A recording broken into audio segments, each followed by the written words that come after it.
Hello, people! Hoje eu vou falar um pouquinho sobre a minha história na faculdade, da minha trajetória profissional. Mas antes de começar, deixa eu falar pra vocês sobre esse danado desse cabelo. Tá aqui, ó. Eu tenho um leve desafio com o meu cabelo. Meu cabelo é muito liso, né? Então eu nunca consegui fazer cacheado, nada disso no meu cabelo. Sai muito rápido. Qualquer cacho sai. Pode botar o que você quiser de laque, de produto. Não fica, ele cai, porque é liso demais. E não tô reclamando, então deixa de ser chato, né? Tô dizendo que meu cabelo é liso, muito liso, não consigo fazer nada. Aí hoje eu falei, não, vou fazer meu vídeo e vou fazer um penteado diferente no meu cabelo pra não ficar todo liso ou um cachozinho que eu coloco aqui ou ali, né? O cacho logo sai, vou fazer um rabo de cavalo. Aí vim aqui no YouTube, peguei um videozinho, tinha um monte de vídeo meio estranho, né? Só ensinando como fazer um rabo de cavalo. Mas peguei um bem mais facinho e comecei a seguir lá as dicas. É muito tranquilo, ele é super tranquilo mesmo de fazer, né? Muito tranquilo de fazer no outro. Em mim foi um trabalho gigante. Tá aqui um rabo de cavalo meio desconstruído, então finja que é um rabo de cavalo desconstruído, porque não ficou nada parecido com o vídeo, mas simbora, né? Vamos lá, é o que eu tenho pra hoje. Como vocês já sabem, eu sou do interior da Bahia e vim pra cá pra faculdade, fazer faculdade aqui em 2008, morar com minha irmã, com a Lu. Quando eu me inscrevi pro vestibular pra ganhar essa bolsa aqui, eu não sabia o que queria, na verdade. Durante a minha adolescência eu pensei que eu quisesse psicologia, ainda fiz algumas provas para psicologia. Quando eu vim para Recife, ainda passei por nutrição até descobrir a fisioterapia. E quando eu cheguei em Recife foi um mega desafio para mim, porque era uma cidade gigante, muito grande, em que eu não tinha noção de nada. Para você ter ideia, eu não sabia o que era e nem como usar cartão de crédito. Daí você tira a inocência da criatura. Então, entrar na faculdade já foi um desafio muito grande. A faculdade em si foi um desafio muito grande, porque eu estudei a vida toda em escola pública, o ensino é mais deficitário em escola pública, né? Então, sair do nível de escola pública para uma faculdade, a minha faculdade foi particular, eu ganhei uma bolsa 100% lá. Então, assim, foi algo que eu não, por mais que gostasse de estudar, não estava preparada, né? E principalmente porque era uma cidade totalmente distante da minha, um outro mundo muito diferente. Então, assim, já começou aí o primeiro desafio, assim, a faculdade em si já foi um grande desafio. E conhecer pessoas de outros estados, conhecer pessoas de outras cidades, com culturas muito diferentes da minha cultura, foi também um grande desafio para mim, né? Porque a gente tem que ter uma sintonia com algumas pessoas, né? Para construir relações e mesmo com opiniões diferentes, eu não estou falando de opiniões, não estou falando... estou falando aqui de sintonia mesmo, de energia, a gente se dá bem com pessoas que pensam parecido com a gente. Foi um pouco difícil porque eu tenho uma cultura diferente, eu vim de uma família muito grande, de uma cidade muito pequena, enfim, não consegui me enturmar tão rápido e tão fácil, já foi um desafio. Mas aos pouquinhos a gente vai fazendo amizade, fiz grandes amigos na faculdade, né? Os maiores desafios para mim na faculdade era ver assuntos que eu não fazia ideia, que eu nunca tinha estudado, e quando eu vi que todo mundo sabia ou tinha estudado aquilo, eu ficava, caramba, eu sou muito burra, né? Não é possível. Todo mundo sabe e eu não sei isso, como é que pode? E aos pouquinhos eu fui entendendo que era assim mesmo, que funcionava. Tinha gente que sabia muita coisa, tinha gente que não sabia nada e eu tava ali na busca, né? Mas é um grande desafio você entrar numa universidade, vindo de uma escola pública, num mundo, numa cidade totalmente diferente da tua, sem estar enturmada com ninguém ali ainda, de não se pertencer àquele lugar e ainda se sentir inferior, né? Então foi meio que um choque. Por quê? Porque na época da minha escola, eu sempre fui muito inteligente, eu sempre fui um destaque na turma, sempre tirei boas notas, nunca tive problema na escola, né? Sempre fui uma aluna muito boa. Então, sair de aluna muito boa para uma aluna mais ou menos na faculdade é um choque muito grande. Né? Desde sempre, e eu vou dizer desde sempre, assim, desde a minha adolescência, eu percebi que eu gostava muito de conversar com as pessoas, e eu acho que talvez por isso a minha ideia de querer ser psicóloga. Quando eu entrei na faculdade de fisioterapia, primeiro que em fisioterapia a gente estuda muito, então no começo você na verdade quer matar. Você não, sabe, nossa, não existe uma disciplina que você fala, nossa, me encontrei, porque você estuda muito, tem muita anatomia, tem muita fisiologia, tudo, muito isso que é básico para as cadeiras de saúde, né? Então, ali você já gosta que você está mexendo com o corpo humano, né? Mas eu me lembro de um momento que aconteceu na faculdade, que foi quando a gente foi para uma aula prática, em laboratório, e eu vi um morto, né? Uma pessoa morta lá, aqueles cadáveres lá na faculdade, e era muito legal quando o professor ele mexia no músculo e aí tinha alguma ação, tipo, ele mexia no bíceps, o braço fazia movimento. Era legal entender isso, era legal saber isso, né? Não, eu gosto, eu quero isso de verdade. Enquanto outras pessoas estavam com nojo, outras pessoas estavam com medo, não queria, não entendia o sistema, eu gostava, eu gostei daquilo. Então, não é só o contato com as pessoas, mas de se enxergar reabilitando, se enxergar tratando, cuidando, e eu gostei disso. Né? Então, hoje na verdade a fisioterapia ela tem uma gama de profissões que você pode seguir, não é só a fisioterapia, traumato-ortopedia, que muita gente conhece aqui, fisioterapia convencional, de tratar você que quebrou do braço, da perna, da coluna, não é só isso, a gente tem uma área imensa, né? A gente tem várias gamas aí pra gente seguir. E algumas áreas da fisioterapia me fizeram apaixonar pela fisioterapia de verdade, assim, né? Eu amo a fisioterapia em traumato, que a gente chama de fisioterapia convencional, e porque ela é a base da fisioterapia, então para você entender outras coisas, você tem que entender dela também. A gente foi estudando, a gente vai se desenvolvendo, e na faculdade é assim, né? A gente vai encontrando áreas que a gente mais se identifica, né? E eu me lembro como se fosse hoje, como se tivesse acontecido há pouco tempo, né? Quando eu comecei a ter aula de fisioterapia em uroginecologia e obstetrícia, eu lembro da minha professora, o quanto eu fiquei apaixonada pela disciplina, que trata de disfunções do assoalho pélvico, disfunções sexuais, enfim, o mundo da fisioterapia, a uroginecológica ou fisioterapia pélvica, como chama hoje, era incrível e eu me apaixonei, me vi, me entreguei ali, né? Amei aquela disciplina e a gente vai encontrando alguns percalços, mas algumas outras áreas que a gente também se identifica. Assim foi com a fisioterapia pélvica, né? Que é a uroginecológica, e a dermatofuncional. Eu amo a fisioterapia dermatofuncional, eu tenho uma clínica estética, então eu amo a fisioterapia dermatofuncional, trabalhar com o corpo, trabalhar com a pele, trabalhar com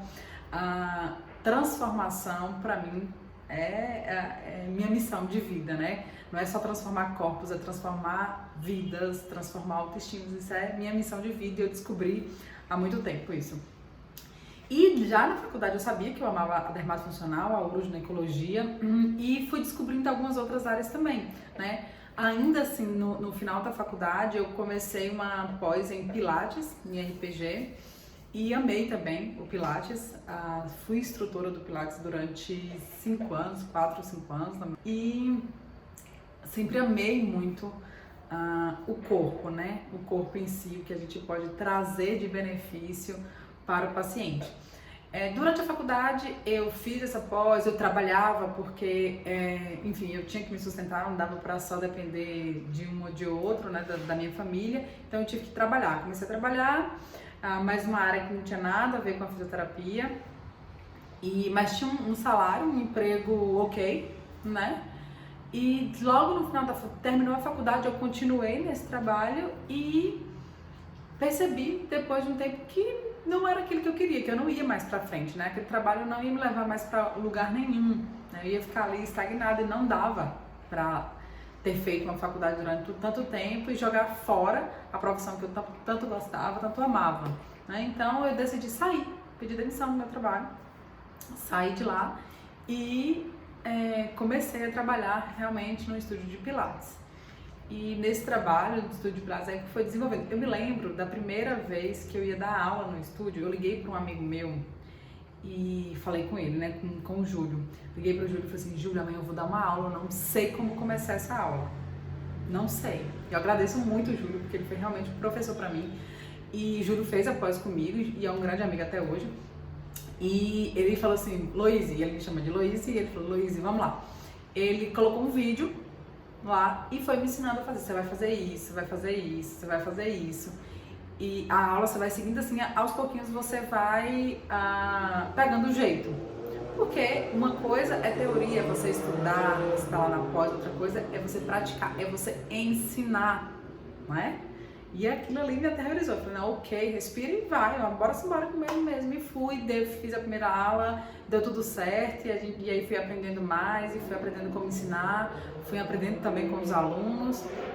E depois de trabalhar nesse estúdio, eu abri inclusive com o Júlio, o nosso estúdio de Pilates também, e aí já estava muito melhor, já sabia muito mais, e foi um excelente aprendizado. No Pilates, eu acho que assim como em várias outras profissões, eu tinha muitos pacientes idosos, né, também. E era uma terapia tão grande aquilo, porque a gente não trabalhava só respiração, postura, disfunções, dores, não era só isso, sabe? A gente trabalhava mente também. Então tinha paciente, por exemplo, que ia para a sessão dela de Pilates conversar. Era uma fuga. A sessão do Pilates, o Pilates era uma distração. E eu comecei a perceber isso em alguns pacientes, né? E então deixava ele lá conversando. Ele queria, não era só o exercício, não era o exercício em si, era estar ali, era estar com outras pessoas, era conversar, era desabafar, era alguém para dar atenção. E eu comecei a prestar atenção. Eu fazia o que eu tinha que fazer, às vezes alongava, fazia uma coisa mais devagar, mais simples, para ele também conversar, para ele interagir, para ele poder se abrir, se sentir melhor. E era impressionante como dava certo, como dava resultado. Então tinha paciente que chegava com uma dor absurda lá, e às vezes eu fazia, sei lá, 3, 4 sessões do Pilates, e era de muito mais conversa, e ela se sentia melhor. Então veja quanto é importante isso, né? Conversar, de ouvir, de entender a dor do outro, né? Às vezes a dor não é só física, né? É psicológica também. Então conversar, saber o que está acontecendo, o que trouxe todas essas dores para ela, faz parte do processo de tratamento também. E aí eu aprendi muito isso no Pilates, né? De escutar, de falar, né? E ainda no Pilates eu comecei também a minha apaixonar. Aliás, eu já era apaixonada pela dermatofuncional, mas comecei a me adentrar um pouquinho mais na dermatofuncional. Então eu fazia drenagem, ainda fazia drenagem em casa, tinha uma salinha, a gente montou uma salinha só de dermatofuncional, né? Para fazer limpeza de pele, drenagem, modeladora, massagem relaxante, liberação. E aí foi crescendo o público, né? Depois a gente saiu de um espaço pequeno que a gente tinha do Pilates e foi para um espaço maior, bem maior. E a gente montou lá, além do estúdio de Pilates, também a sala de dermato, que a gente também atendia isso. E o público foi aumentando, né? E aí eu fiz vários cursos em uroginecologia, comecei após também, comecei a atender em uroginecologia. E de repente eu estava atendendo 3 áreas que eu mais gostava da fisioterapia, né? Só que são 3 áreas que uma se conecta com a outra perfeitamente. As 3 elas se conectam, né? E dá para trabalhar isso muito bem. Então eu percebi que muitas coisas aconteceram na minha vida que foram me conectando com o que eu mais gostava de fazer. Não é fazer tudo, é fazer o que você gosta e fazer muito bem aquilo que você gosta. Ponto. Não é abraçar todas as áreas. É fazer o que você gosta e fazer bem. E logo depois surgiu a oportunidade de abrir um salão de uma amiga, né? Uma sala de dermato. Na verdade, ela tinha essa sala toda pronta já, de atender lá. E aí eu falei, bom, nas horas vagas, eu tinha alguns horários vagos, geralmente era horário de almoço, do Pilates, eu posso ir atender no salão. E era perto e eu ficava, e lá e cá. E aí tinha muito movimento, começou a ter muito movimento, muita gente. E aí eu vi que realmente eu gostava muito de dermato funcional, eu gostava de estar ali com os pacientes, eu gostava da forma com que elas falavam, conversavam comigo sobre a autoestima, sobre como estava se sentindo, como estava feliz com o corpo que estava conseguindo, com a saúde, enfim, eu estava gostando muito, muito daquilo. Então eu vi, caramba, dá para eu fazer realmente o que eu amo, unindo tudo que eu já sei, tudo que eu já estudei. Então, eu comecei a me dedicar um pouco mais à dermato funcional, né? E aí o Júlio ele começou a assumir o estúdio de Pilates lá sozinho, então eu comecei a me dedicar mais à dermato funcional. E foi quando eu descobri a estética Priscila Palazzo, né? Que já seguia a Priscila e ela começou a fazer a licença, né? A licença que é como uma franquia, então ela escolhe por cidade uma pessoa para representar essa marca, e a gente representa a marca Estética Priscila Palazzo aqui em Recife. Então, eu descobri a Estética Priscila Palazzo e foi perfeito, porque eu digo que foi no momento certo, né? Se eu tivesse ligado antes, não teria oportunidade, se eu tivesse ligado depois, a oportunidade não existiria mais. Então, eu liguei no momento certo para eles, deu certo.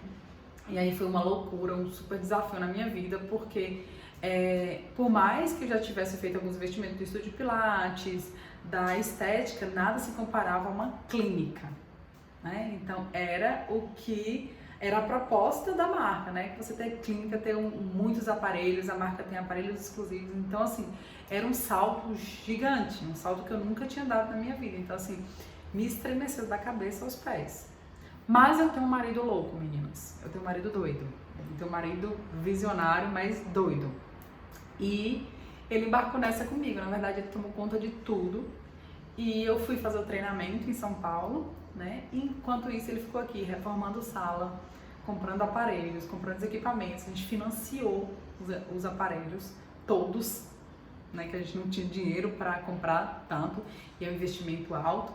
E a gente financiou todos os aparelhos. Eu só tinha um aparelho que eu trabalhava no Pilates com esse aparelho, na minha salinha de dermato, e a gente financiou todos os outros aparelhos da gente, tudo, e me joguei nessa licença, né? Joguei na licença, na Estética Priscila Palazzo, e foi realmente uma mudança significativa na minha vida, talvez a mais desafiadora até aqui, né? Talvez não tenha sido vir para Recife, ficar longe da minha família, ficar longe da minha mãe, nem foi a perda do meu pai. Assim, foi uma das mais desafiadoras para a Bruna como pessoa e profissional. Por quê?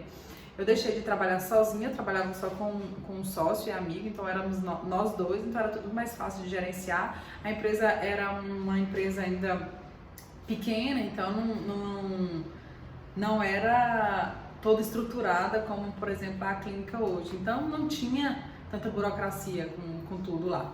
Mas sair de um estudo de Pilates e ir para uma clínica de verdade foi um passo gigante na minha vida, assim, de ter funcionário, de ter que trabalhar o dobro, muito mais para pagar aluguel, para pagar o financiamento dos aparelhos, para pagar todos os produtos que eu precisava para fazer aquilo ali acontecer, né? Então foi um grande desafio até conseguir montar a minha sala. Então tinha uma sala na época com todos os aparelhos, atendia de 6, 7 horas da manhã até 9, 10, 11, já fui até 1, 2 da manhã atendendo, assim, colada. Eu comecei trabalhando sozinha, depois contratei uma estagiária, depois foi outra estagiária, depois mais uma fisioterapeuta, depois mais outra estagiária e um assistente, enfim, hoje a gente tem uma equipe muito maior. Então foi um dos maiores, ainda é um grande desafio na minha vida, porque empreender não é fácil. E estamos passando por um momento de talvez a maior crise que o país já teve, né? Essa pandemia. E não é fácil empreender, não é fácil gerir pessoas, não é fácil gerir dinheiro de jeito nenhum. Eu aprendi apanhando muito e ainda assim fazendo muita coisa errada, né? Mas dá certo, né? Assim, principalmente se você trabalha com o que você ama, se você trabalha com o que você gosta, né? Dá certo sim. É não baixar a cabeça, porque tem que fazer acontecer, a gente tem que fazer dar certo, a gente tem que fazer as coisas se conectarem, pensar fora da caixa, pensar de uma forma grande, ousar, para essa sua ideia ela conseguir se transformar em realidade, né? Não adianta focar no problema, que você não vai resolver o problema se preocupando com ele, tem que focar na solução. É isso que eu faço hoje. Mudanças de pensamento, mudanças de comportamento, mudanças de postura. Então, através disso, inclusive de experiência própria, né, de mudança de vida, mudança de corpo, mudança de energia, de postura, de forma que fala, de se posicionar, me permitiu conhecer, passar por muitas experiências, né, muitos cursos, muitas coisas que aconteceram nessa vida. Hoje todo mundo, acho que a maioria das pessoas sempre buscam novas experiências, novos cursos, conhecimento no Brasil todo. E a gente sempre vai passar por isso a vida inteira. Eu espero passar muito ainda, ter muita experiência por aí. Eu acho que de todas as experiências que eu vivi foram válidas até hoje. Eu utilizo todas de lá pra cá desde que me formei. Então não existe nenhuma, uma foi realmente incrível. Talvez tenha uma que aconteceu agora esse ano, mas é isso. Foi algo eu estava mais preparada para receber aquilo, sabe? Existiram outras oportunidades em outros lugares, em outros estados, mas eu não estava tão preparada para receber como eu estava esse ano, por exemplo. O que foi que aconteceu esse ano? A gente foi para um evento do Pedro Superti, que chama Fator X, em São Paulo, e ele conseguiu reunir 8.000 pessoas num evento desses, que fala sobre... Ele sempre fala sobre diferenciação, como ser diferente nesse mundo onde existem cópias e cópias por aí. Então, além da energia do evento em si, toda a experiência que a gente pôde viver no evento, né? E eu acompanho, por exemplo, o Pedro Superti há muito tempo, e eu me inscrevi para ser o que ele chama de arcanjo dele. Faz parte da produção dele, né? A gente ganhava os ingressos, então eu ganhava o ingresso, se eu fosse selecionada eu ganhava o ingresso e ganhava o direito de levar outra pessoa também, de graça, e fazer parte da produção do evento dele, todo do evento. E eu me inscrevi, respondi as perguntas, né, passei por um questionário e fui selecionada, e ganhei, né? Então assim, foi uma experiência incrível pra mim, então assim, desse ano já valeu muito. Por ter passado por essa experiência, de ter conhecido pessoas incríveis, de ter feito amizades lá, a gente fez amizade com pessoas que a gente mantém contato até hoje, incríveis também, porque é bacana isso, você tá num evento em que a maioria das pessoas, eu não vou dizer todas, eu não sei, mas a maioria das pessoas está vibrando na mesma sintonia, isso é bacana, isso é muito legal, então foi uma experiência bem incrível. Mas aí vem, tudo que eu já passei, tudo que eu vi me tornando, me fez estar pronta para esse evento. Porque se fosse em outro momento da minha vida e eu fosse para esse evento, ou ganhei, ou talvez eu não absorvesse tanto como eu absorvi. Né? Então minha vida, ela foi, eu sempre digo que ela foi unindo etapas para se conectar. Hoje o trabalho que eu faço tem todas as áreas que eu amo conectadas, então Pilates, que é corpo, respiração, postura, com dermatofuncional, então trabalhar a gordura, trabalhar celulite, flacidez, trabalhar autoestima, empoderar a mulher, junto com a uroginecologia, que é a fisioterapia pélvica, trabalhar as disfunções da saúde pélvica, diástase. Então tudo isso chegou no momento que se uniu, né? E estamos aqui juntas nesse vídeo no YouTube e com grandes projetos aí, né? Então, para você que está começando a empreender, para você que está começando a se formar ou está se formando agora, aliás, não desista, é isso mesmo. Empreendedorismo é uma porta gigante que você tem que saber entrar e se fazer presente ali, não abaixar a cabeça, que você consegue sim. Vai passar por muitas dificuldades, eu acredito que ninguém entra abrindo um negócio já sabendo tudo, apanha bastante, né? A gente ainda tá apanhando com muitas coisas, mas a gente vai se virando. O importante é não desanimar, fazer o que você gosta, lutar, que dá certo.